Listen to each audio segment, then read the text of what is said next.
அனைவருக்கும் வணக்கம். இப்பொழுது நம்ம பார்த்துட்டு வர்றது இந்த எண்களும் ரகசியங்கள்ன்ற தலைப்பில் நம்ம அடுத்த ஒரு தலைப்பை பார்க்க போகிறது.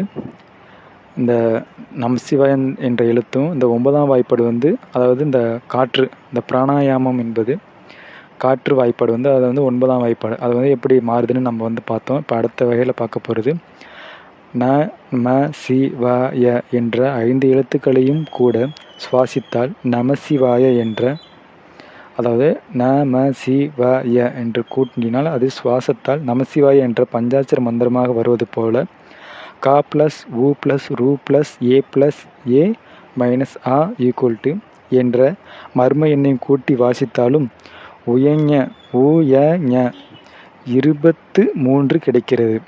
இந்த 23, அதாவது உயஞ என்ற மர்ம எண்ணெழுத்து பஞ்சாட்சரம் செயலாற்ற வேண்டுமானால் தசை தீட்சை பெற வேண்டும். அதனால் அந்த தசை தீட்சை எண்ணாகிய 10ஐ பெற இறைவனான இதையும் சேர்த்து கூட்டினால் உயஞ ப்ளஸ் ய ஈக்குவல் டு ஞ 33 என்றாகிறது.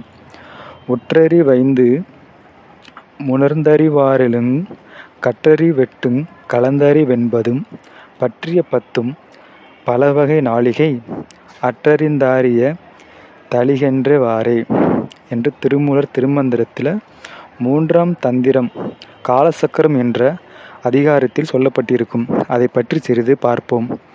உற்றறி உணர்ந்தறி கற்றறி என்பதெல்லாம் தந்திரம் தன்மை காட்டப்படுகிறது. உற்று உணர்ந்து கண்டவரே ஞானி ஆவார் என்று மறைமொழி இந்த இடத்தில் நூலாக்கத்துக்கு கொண்டு வர வேண்டியது மிக மிக அவசியமாகிறது. இப்போது இந்த பாட்டின் கருத்தை ஞ 33க்கு ஒப்பிட்டு பார்ப்போம். உற்றறி 5ம், அதாவது ரு, உணர்ந்தறிவார் 7ம், அதாவது ஏ, கற்றறி 8ம், அதாவது ஆ, கலந்தறி 9 என்பதற்கு 1 முதல் 9 வரையுள்ள எண்களை ஒன்றாவது காலம் என்று சொல்லுவோம். அந்த 1வது களத்தில் மேலே சொன்ன ரு, ஏ, ஆ என்ற எண்கள் இருக்கின்றன. அதோடு க, உ, அதாவது 1, 2 என்ற எண்களும் கலந்தே தரிசித்து கொண்டிருக்கிறது என்பது உணரும் பொருட்டு கலந்தறி என்ற சொல்லின் இடையில் ர, க, ர, மான என்பதை பாட்டில் அமைத்து நம்மை விழிப்படைய செய்திருக்கும் தந்திரமாக கொண்டால் உண்மை விளங்கும். எனவே க, உ ஒன்றையும் இரண்டையும் சேர்த்து கொள் என திருமூலர் வாக்கை மேற்கொண்டு 1ஐயும் 2ஐயும், அதாவது க, உ களத்தை தரித்து கொள்ள செய்வோம். பற்றிய 10 என்பதற்கு எதை பற்றிய 10 என்ற கேள்வி நமக்கு நாமே கேட்டுக்கொண்டால் மூச்சு என்றால் காற்றின் ஞாபகம் வருவது போல பஞ்சாட்சரத்தை பற்றிய 10 என்று சொல்லிடலாம். இக்கருத்தையே திருமூலர் நாயனார் அளித்தார் என்பதற்கு கொண்டால் தெளிவடையலாம். எனவே ரு, ஏ, ஆ, க, உ, அதாவது 5, 7, 8, 1, 2 என்பதை பற்றி 10 எனவும் பொருள் கொள்ளலாம். பலவகை நாழிகை என்ற தந்திர கருத்து எத்தனை நாழிகை என்பதை சுட்டுக்காட்டும் கருத்து என அறிய வேண்டும். அற்றறி தறிய தளிகின்றவாறே என்ற சொல்லை சற்று ஆழ்ந்து கவனித்தால் பூரக ரேசக கும்பக சுவாச முறையை பற்றி குறிப்பிடுவதாக அறியலாம். மேலும் உற்றறி உணர்ந்தறி கற்றறி என்ற உண்மை நிலையை சுட்டிக்காட்டும் குறிப்பாகவும் கொள்ளலாம். எனவே இப்போது மேலே கண்ட எண்களின் கூட்டுத்தொகை 33 என்றாகிறது.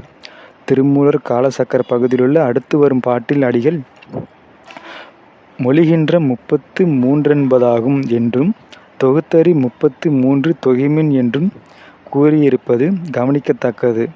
இந்த 33ஐயும் பிரித்தால் 30 + 3 என்றாகும். கூட்டல் குறி என்பது ஒன்றையொன்று சேர்க்கும் அடையாளக்குறி. ஞ என்பதை தனித்தனியாக பிரித்து அப்படியே எழுதினால் ஞ என்றாகும். அதாவது 3, 10, 3. இப்போது 3, 10, 3 என்று வாசிக்கலாம். ஆகவே ஞ என்ற எண்ணை சேர்க்கும்போது யாவுக்கு மதிப்பு 10 என்று புலனாகிறது. தசதிஷ்டையுடன் கூட்டினால் பஞ்சாட்சரத்தின் மகிமை விளங்கும். நமச்சிவாய என்ற பஞ்சாட்சர எழுத்துக்களின் நடுவே சி என்ற எழுத்து அதிக முக்கியத்துவம் வாய்ந்தது. சிவய என்ற சொல்லை மறைகள் வெகுவாக சீலாகித்து கூறுகின்றனர். அதாவது நா என்பது கா, மா என்பது உ, சி என்பது ரு, வா என்பது ஏ, யா என்பது ஆ என்பதன் நம் சூத்திரம். அதன்படி உற்றறி ரு அதாவது 5, உணர்ந்தறி ஏ அதாவது 7, கற்றறி ஆ அதாவது 8, ரு என்பது சி, ஏ என்பது வா, ஆ என்பது யா என்ற எழுத்தை சேர்த்து வாசித்தால் சிவய என்று புலனாகும். அதாவது சிவாய நமவென்ன சித்தம் பெருமாக்கி சித்த பேரூராக்கி அவய மரவே அடிமைதாக்கி சிவாய சிவனென்றே சிந்தை அவாயங்கொட ஆனந்தமாமி. அதாவது பஞ்சாட்சரம் என்பது 5 எழுத்தால் ஆகியது. வேத நெறியில் புற வழிபாட்டு கூறிய 5 எழுத்தும் நமச்சிவாய ஆகும். அகரம் பிருத்தியையும், மகரம் அப்புவையும், சிகரம் தேயுவையும், வகரம் வாயுவையும், யகரம் ஆகாயத்தையும் குறிக்கும். நமசிவாய என்பது சுவாதிஷ்டானம் முதலாகிய இடங்களில் நிற்கும் நிலையாகும். அதாவது நம சிவய என்பது சிவனுக்கு வணக்கம் என்ற புனிதமான மந்திரம் ஆகும். இது விரும்பிய பலனை அளிக்கும். ஞானிகளாக விரும்புவர் சிவாய நம என்று ஜபித்து இருந்தால் ஜபித்து இருத்தல் வேண்டும். நமசிவாய என்ற போது பூமியை முதலாக கொண்ட உருத்திர ஜோதியை குறிக்கும். சிவாய நம என்ற பொழுது ஒளிவடிவாகிய சதாசிவரை வழிபாட்டை குறிக்கும். இத்தகைய தேச மண்டல உருவை வடலூர் ராமலிங்க சுவாமிகள் திருக்காப்பிட்டு பொழுது கூறியுள்ளார். அதாவது ஸ்ரீமுக தை 19ஆம் தேதி கூறிய வாசகம் கீழே கொடுக்கப்பட்டுள்ளது. இயற்கையில் தானேயுள்ளவராய் விளங்குபவர் என்றும் எல்லா உலகத்தையும், எல்லா சக்தியையும், எல்லா சத்தர்களையும், எல்லா கலைகளையும், எல்லா பொருள்களையும், எல்லா செயல்களையும், எல்லா இச்சைகளையும், எல்லா ஞானங்களையும், எல்லா பயன்களையும், எல்லா அனுபவங்களையும் மற்றவற்றெல்லாம் தமது திருவருட் சக்தியால் தோற்றுவித்து வாழ்வித்து குற்றம் நீக்குவித்தல், பக்குவித்தல் அதாவது பக்குவம் செய்வித்தல், விளக்கம் செய்வித்தல் முதலிய பெருங்கருணை தொழில்களை ஏற்றுபவர் என்றும், ஒன்றுமில்லாதவர் என்றும், சர்வ கருணையானர் என்றும், சர்வ வல்லபர் என்றும், எல்லாம் உடையவர், தமக்கு ஒருவற்றானும் ஒப்புயர்வில்லாத தனிப்பெரும் தலைமை, அருட்பெருஞ்சோதியரென்றும் சத்திய அறிவால் அறியப்படுகின்ற உண்மை கடவுள் ஒருவரே அகம் புறம் முதலிய எவ்விடத்திலும் நீக்கமாக நிறைந்து பரிபூரண பொதுவெளியில் அறிவார் அறியும் வண்ணங்களாகிய விளங்குகிறார். இங்கு அறியத்தக்கது என்னவெனில், சரியை கிரியை பற்றி வழிபடும் நெறி ஒன்று, தீவிரமாக யோகஞானிகள் வழிபாடு என்பது ஒன்று. முன்னர் வழிபாடு புராண நிலையை கொண்டுள்ளது. அதாவது புராண கதைகள் கொண்டுள்ளது.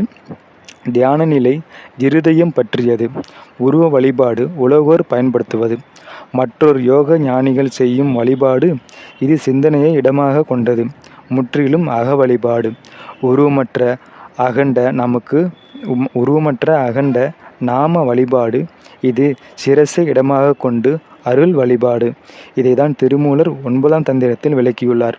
அதுபோல 30 என்பதை பற்றி ஓர் ஆராய்ச்சி செய்தால் மூப்பை பற்றிய தெளிவாக நீங்கள் கொள்ளலாம். முப்பு என்பதை பற்றி சித்த வைத்தியர்கள் நன்கறிவார்கள். அது அணு மருந்தாகும். அந்த முப்பை பற்றி கேட்பதாக நினைத்து கொண்டு 30 என்பது என்ன என்று அவரிடம் கேட்டால் அது 3, 10 கூடிய எண் என்பதை மறந்து முப்பை பற்றியே பேசிவிடுவார்கள். அது எது என்றவெல்லாம் மரத்தை மறைத்து மதயானை என்று திருமூலர் கூறியது போல கொள்ளலாம். அதே போல 3 என்பது சிவய என்பதை அறியலாம். எனவே 30+3 என்று அணுத்தன்மை பெற்ற சிவய என்று சிறப்பிக்கலாம். மேலும் இந்து சாதனம் ஜெய ஆடி 29ஆம் தேதி இதழில் குறிப்பிட்டுள்ளபடி 3 இது சிகாரம் தோன்றிய அரபி எண்ணின் 3 என்ற வடிவினை கொண்டதாக கிட்டத்தட்ட தோற்றத்தில் இருக்கிறது. இதுதான் இந்த நம்ம ஒரு தலைப்பாக இது ஒரு முக்கியமான சாப்டரை நீங்கள் பாருங்கள். நான் உங்களுக்கு ஒன்று நான் அட்டவணையில் நான் உங்களுக்கு சொல்லியிருக்கேன். நீங்கள் அதை வச்சு நீங்கள் இந்த எண்களும் இந்த எழுத்துக்களும் என்ற தலைப்பில் எப்படி வந்து செயல்படுது அப்படிங்கிறது வந்து நம்ம ஒரு அரிய பொக்கிஷமாக நம்ம வந்து பார்க்கப்படணும். மீண்டும் அடுத்த ஒரு தலைப்பில் சந்திப்போம். நன்றி, வணக்கம்.